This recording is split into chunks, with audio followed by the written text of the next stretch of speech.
Imo nibaw-an ko man na pinaka bad news ko na nahitabo. Sibugan. Kasi buga dyan, no? Linog. Amo ka dyan kasagaran bad news. Ang paglinog diri Surigao diri na bakaw. Oh, ko na ko na lawag no sa trade. Oh. Oh. Trade ato. Sa trade ang kuan. Oh, Pero ang pinaka doon bad news mo dyan si Jaw. Ayo bakaw ang pinaka bad news ka dyan tungkol sa sala. Hindi mata perfect. Mo amin magkaakaw na makasasala ka, bro. oh.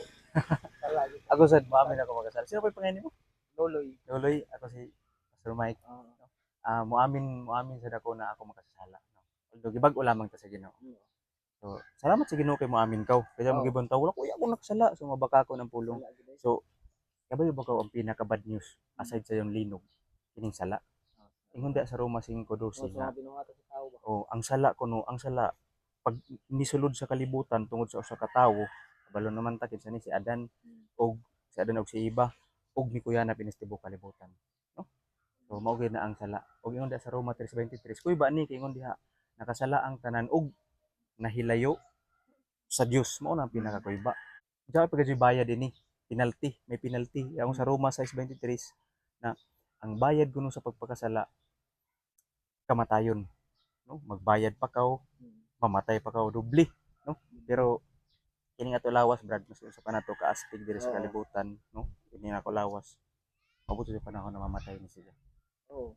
So duha ka klase ang kamatayon diay. Kanang gitawag na mamatay ta kining physical death o spiritual death. Kining physical death mo ning mamatay ta. Kung man diri ilubong ta sa sementeryo mo na ang physical death.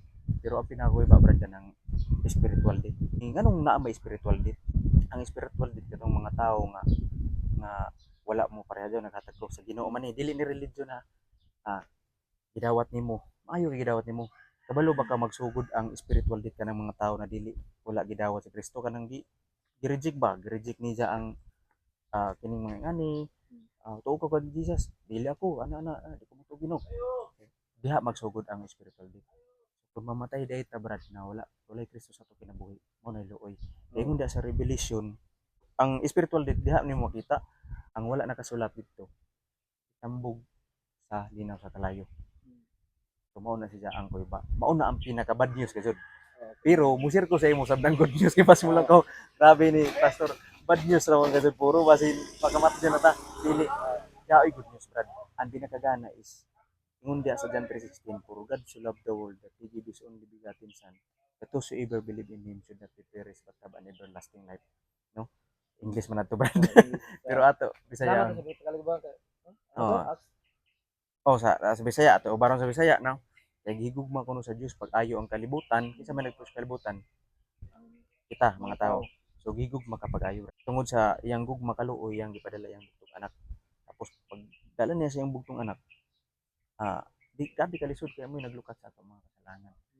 So, mato pa diha that whosoever kung kinsa kuno ang mutuo niya kaniya dili na mamatay makabaton sa kinabuhing wala katapusan. Good news dili. Grabe ka good news, no? So, mao na ako taglong sa imo na although grabe na to kadautan diri sa kalibutan natin na mga di maayo apan naaday kaluwasan. No, ang kaluwasan mabasa nato diha sa Roma 10 chapter 10 verse 9 to 10 diha maluwas ka kung ipahayag nimo si Jesus Dios sa kinasing-kasing gayud. Pero tuo ka kang Jesus. Pero ang pangutan na kinasing-kasing. Kinasing-kasing. Kailangan man niya kung kinasing-kasing kay mituop ka man kuno sa kinasing-kasing undi sa Jesus. Ug gimatarong ka na sa Ginoo. Kaya ngapon. So, mao na siya brad ang pinaka good news gayud, no?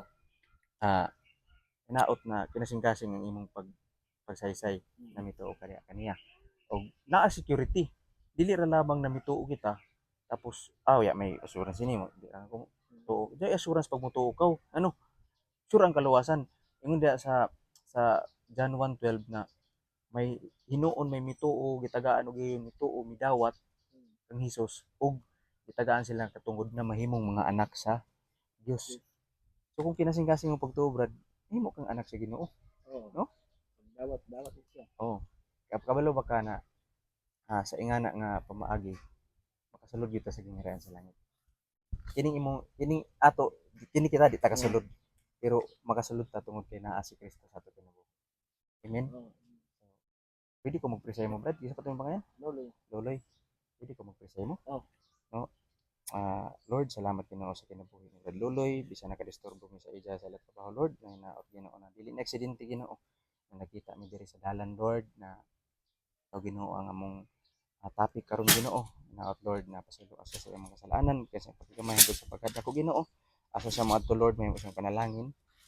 Tabuni siya sa imong balang nga dugo ug sa imong pamilya Ginoo. Sa ngalan ni Jesus. Amen. Kuya, salamat kuya. Nakadisturbo na noon kaya. Salamat.